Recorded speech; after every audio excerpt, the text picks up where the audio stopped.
Di Venezia. Sous la bannière du Lion de Venise, l'Italie a failli emporter l'America's Cup en mai dernier. Raoul Gardini, l'industriel italien qui relevait le défi, aura mis toute sa passion et tout son poids pour gagner. Il aura fait construire 5 bateaux, dépensé 300 millions et choisi la meilleure équipe. La lutte à San Diego en Californie contre America 3 aura été l'une des plus serrées de l'histoire de cette compétition vieille de 134 ans. Mais le vent n'a pas servi. Il Moro di Venezia et l'Américain l'a remporté. La 29e édition de l'America's Cup aura donc lieu à San Diego en 1995. Raoul Gardini est-il prêt à se battre une nouvelle fois? Vous battre, oui, parce que vous aimez vous battre, hein, M. Gardini. Bonsoir. Bonsoir. La voile, c'est important dans votre vie?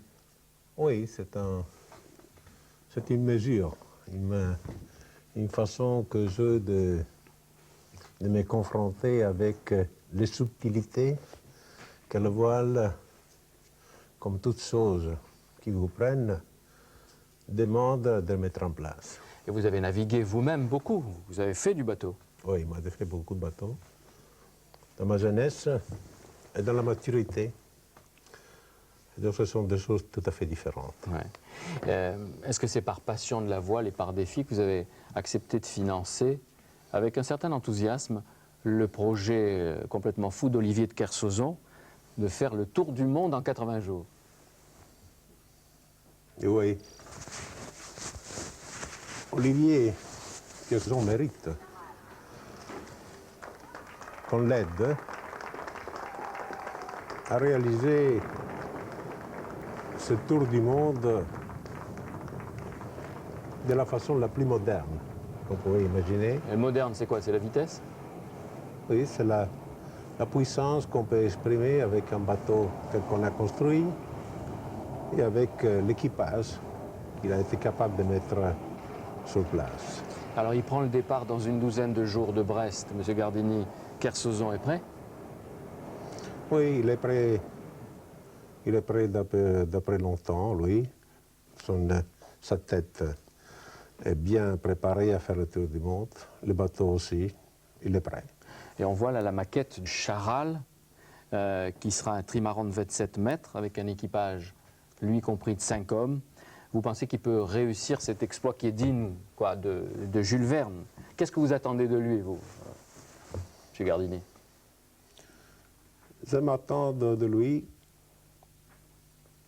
qu'il puisse réussir, s'il n'y a pas des inconvénients majeurs, parce que lorsqu'on navigue, il faut toujours imaginer qu'on peut avoir des inconvénients majeurs, qu'il puisse respecter toutes les données que la mathématique et l'informatique et la connaissance du parcours, lui, ont fait promesse. Vous lui faites confiance, de toute façon? Oui, moi je pense qu'il peut rester en dessous des 80 jours.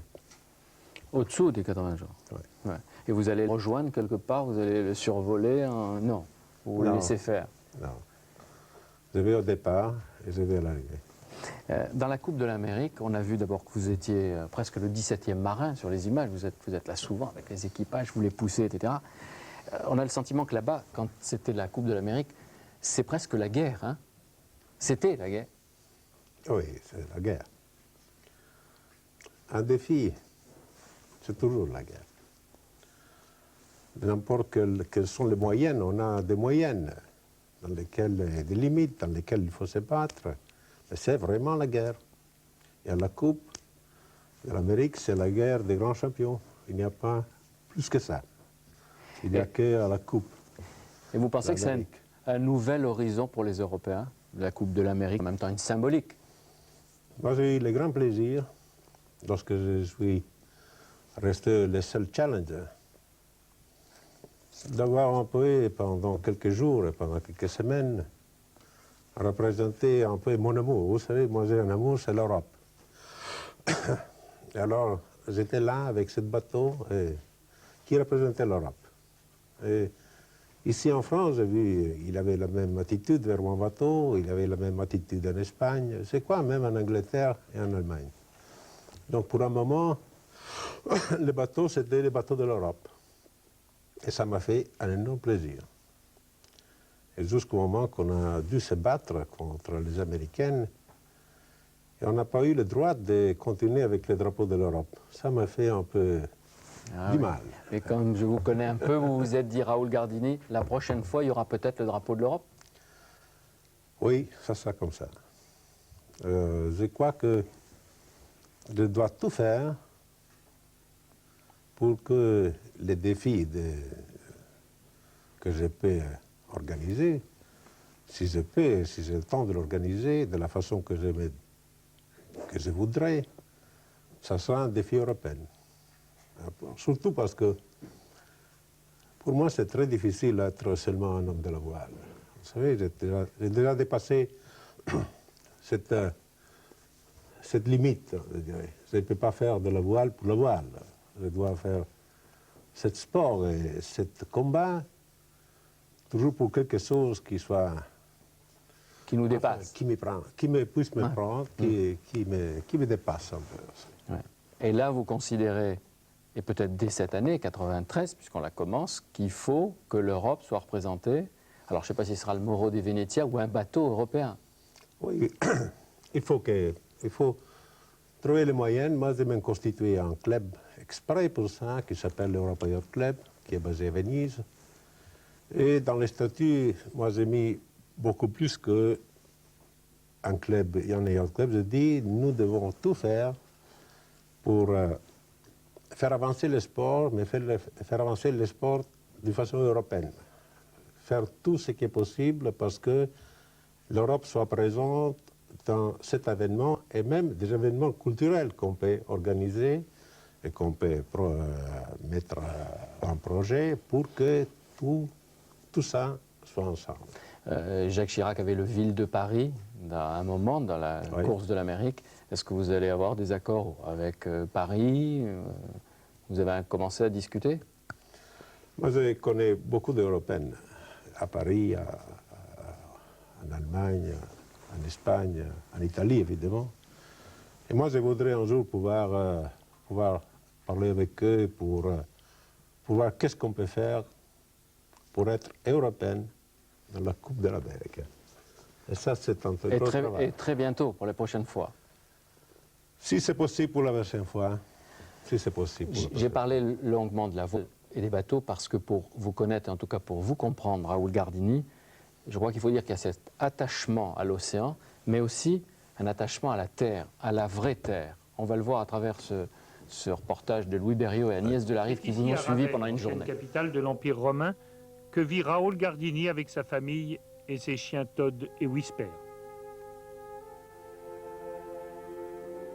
C'est dans ce plat pays de champs mornes conquis sur la mer qu'est né au village de Vaccolino Raoul Gardini, celui qu'on appelle le contadino, le fermier.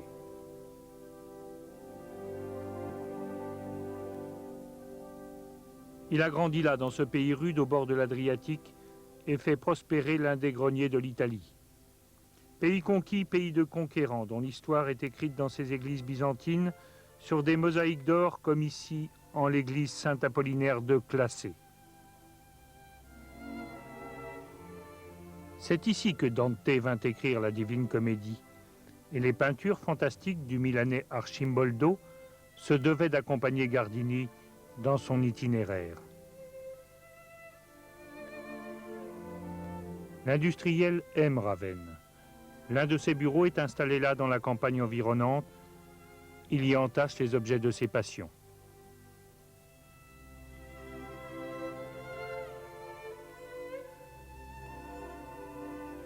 Gardini est aussi chez lui à Venise, où il possède un havre sur le Grand Canal, le Palazzo Dario.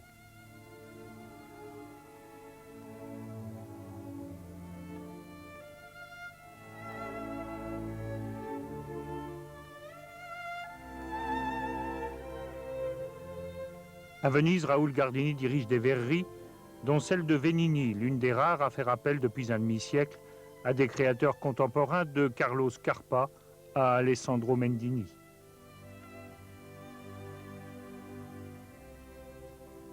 C'est aussi depuis Venise, depuis cet endroit, l'ancienne Grange à sel, qu'il a lancé le défi de l'America's Cup. Il a installé là l'Europa Yacht Club, où il réunit des amis italiens et français, prêts avec lui à relever de nouveaux défis sur les mers.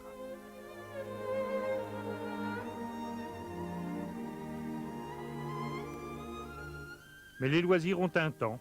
L'avion est là pour le rappeler à ses tâches de chef d'entreprise. En moins de 3 heures, il retrouvera son bureau de la place Vendôme à Paris, le nouveau siège de la société Gardini et Associés. Une assemblée générale l'attend à Meulan, près de Paris, dans l'une de ses 30 usines. Celle-ci, la chocolaterie Barry, est l'une de ses dernières acquisitions. Il est ainsi devenu l'un des leaders mondiaux de la transformation du cacao. Alors ceux qui vous connaissent Raoul Gardini, ils disent Gardini, il a une vision, il a une manière de voir l'Europe et de créer avec d'autres pour de nouveaux horizons de l'Europe. Le marché unique européen a été ouvert hier un peu modestement, comme disait M. Delors. Est-ce que pour vous c'est une bonne chose ou pas, ce grand marché européen? On ne peut pas douter de ça.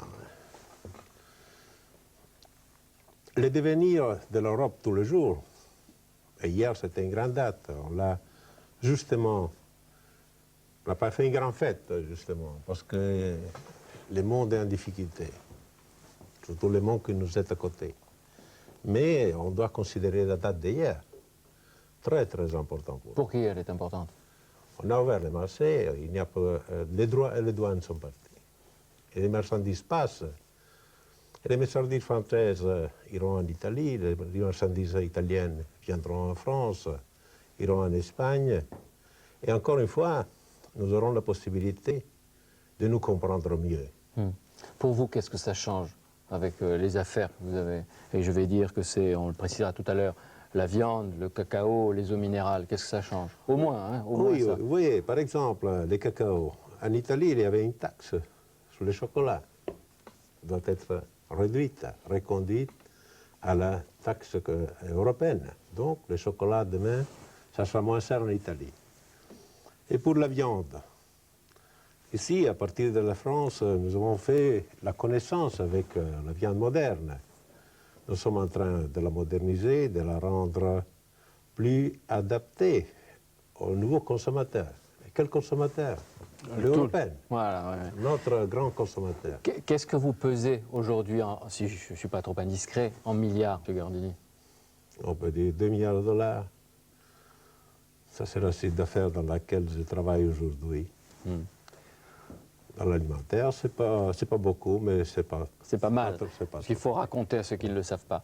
C'est vrai, vous ne le direz pas. Et je dis au passage que vous n'aimez pas tellement les caméras, etc. Vous n'aimez pas poser, ça, on l'a encore vu. Mais vos colères, à un moment, ont fait trembler les gouvernements italiens. Ensuite, un jour, il y a 2 ans, vous êtes parti à la suite d'une brouille et d'une rupture avec votre belle famille, les Ferruzzi, et vous aviez fait des Ferruzzi une vraie puissance en Italie. Vous êtes revenu à Paris, je ne dis pas les mains dans les poches. Hein, il y avait quand même un peu de dollars ou de milliards de dollars. Quel est le ressort de Gardini? Qu'est-ce qui vous pousse à agir? Parce que vous êtes reparti, vous avez recommencé. Moi, j'aimerais partir. Moi, j'aime faire du travail, le rendre meilleur du premier travail que j'ai pris, le compléter, lui donner une forme. Et après, je peux toujours recommencer à faire un autre travail. Surtout parce que, je dois le dire encore, je dois encore le dire, surtout parce que moi je crois à l'Europe. Et c'est une nouvelle très belle opportunité, toujours belle et nouvelle, même s'il a 40 ans qu'on y travaille, c'est une nouvelle opportunité que nous avons, les Européens, les petits et les grands, de faire quelque chose de nouveau, de faire grossir quelque chose qui maintenant est un peu embryonnel et les adapté à la nouvelle formule. La formule est énorme. Oui. Mais quand vous êtes arrivé à Paris, vous aviez quelques amis comme le banquier Jean-Marc Verne. Mais pourquoi vous avez choisi la France, M. Gardini? Eh oui. Pourquoi? Surtout parce que, vous savez, à Ravenne, nous sommes un peu des Celtes plutôt que des Latins. Alors peut-être il y a même un peu de ça même. Et surtout parce que je connais Paris d'après longtemps. J'ai aimé connaître la France d'après que j'étais très jeune. Albert Camus était un des un auteurs. des hommes qui a influencé un peu notre vie de très jeune. Moi, j'étais un très jeune homme lorsqu'il était un très grand écrivain, un philosophe. Et surtout, je pense qu'il y a même cette faiblesse italienne d'être liée à l'Europe qu'à travers la France. Vous savez, nous avons la Suisse, nous avons l'Autriche, et nous avons un seul lien avec l'Europe direct, la seule frontière que nous avons vraiment ouverte, c'est la frontière de Modane. Donc c'est là que nous voulons venir. Là. Au passage, Raoul Gardini, qui commande en Italie? Longtemps, ça a été le Parti communiste italien, il n'y en a plus. C'était la mafia, c'était le Vatican. Qui c'est qui commande? Maintenant, c'est la liberté qui arrive. Hein? Et nous avons été coincés. Nous avons été coincés, disons, dans ce territoire de frontières, parce qu'il faut se rappeler, l'Italie, c'est un pays de frontières, avec un très grand parti communiste et un très grand parti catholique. Et donc là, à faire la guerre pour conserver la société, disons, à l'Occident. Et aujourd'hui, très risqué, hein. Et aujourd'hui, il reste Jean-Paul II, il reste qui? Aujourd'hui, les Italiens restent là pour se moderniser et sont en train de le faire. Et je crois qu'ils sont en train de le faire bien. Et vous avez assez bien réussi en France, de sorte que vous commencez à retourner en Italie. Et on voit pointer votre nez, votre ambition, on s'est dit, oulala, il va revenir acheter des affaires. Vous ne voulez pas me dire lesquelles aujourd'hui? Non? Non. Non, moi, en Italie, moi j'ai fait quelque chose d'assez important dans le domaine de l'eau minérale. Vous êtes le numéro 1 pour les eaux minérales en Italie. Pourquoi les eaux minérales? Mais nous avons besoin de choses simples aujourd'hui et saines. Et je crois que là, il y a beaucoup de choses à faire, soit dans le domaine des produits naturels et sains tels que l'eau minérale, et aussi dans les produits de l'agriculture. Nous avons besoin d'aller être très moderne, mais très conservateur, avec avoir des produits avec de la tradition, les bien gérés pour les consommateurs. Alors, c'est-à-dire que les eaux minérales, c'est un marché potentiel formidable, et Vichy, ça vous intéresse, je crois. Maintenant, c'est plate. Quoi, c'est plate? Elle fait bulles, l'eau. Il y en a une autre aussi qui fait des bulles. Et il paraît que Perrier vous intéresse aussi. Non, c'est pas vrai. C'est pas vrai? C'est pas vrai. On verra dans quelques mois qui ment. Non, Hein? non. Maintenant, sur l'eau minérale, on est plate. Bon. Les Américains, aujourd'hui, ils ont l'air, d'après ce que disait encore Le Monde d'hier et de ce matin, de nous regarder avec une certaine ironie. Ils considèrent que nous avons été à un moment menaçant et qu'aujourd'hui, nous sommes... comment dire, ça va pas, quoi. Hein? C'est à nouveau le vieux continent avec ses difficultés, la Yougoslavie, etc. Est-ce que on a tort, ou ils ont tort de penser ça? Vous qui connaissez Clinton et Gore. Moi, je pense que nous avons beaucoup de travail à faire avec les Américains. Et pour nous, les Européens et les Américains, c'est sage de penser qu'on est puissant, les deux, ensemble. Et lorsqu'il y a un moment de faiblesse sur les deux, il faut qu'on cède. Et qu'on cède même d'une façon, disons, honnête, en disant, tu es en train de te tromper, on est en train de faire des bêtises, il faut discuter ensemble de quoi et de combien de choses il faut faire pour être meilleur. Vous avez confiance dans Clinton et Gore, que vous connaissez encore une fois? Ah oui, il faut faire confiance à la jeunesse de ces deux hommes-là. Vous savez, l'Amérique était vraiment fatiguée. Et nous avons eu la démonstration avec la chute de Bush de cette façon, disons, imprévoyable. Et moi, je l'avais prévu quand même. Parce que je pense que nous sommes arrivés à la fin d'une époque, on est à la limite, disons, du siècle, mais del millénaire, on pourrait dire. On a tellement besoin de jeunes qu'il faut les aider tout le temps pour qu'ils viennent. Et je voudrais vous dire aussi que bon, vous avez réussi à Paris. On sent que vous savez où vous voulez investir. Dans quoi il est bon d'investir aujourd'hui si on a de l'argent? Vous avez dit des choses saines, les eaux minérales, etc. Mais quoi? Quoi encore? C'est bien d'investir dans les choses modernes. Exemple. Oui, Par exemple, moi j'ai fait une société en Italie avec des petites et moyennes industrielles pour développer autour de leur habilité au travail d'un entrepreneur pour mobilité de nouvelles initiatives. Pourquoi en faire?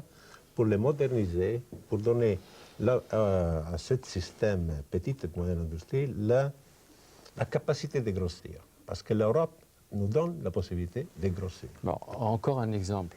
Et dans quelques mois, il y aura peut-être de nouvelles privatisations en France. Ça vous intéresse, les entreprises? Là, il faut que je demande à mes amis les Français, Jean-Marc Verne et les autres associés, quel rôle on veut jouer là.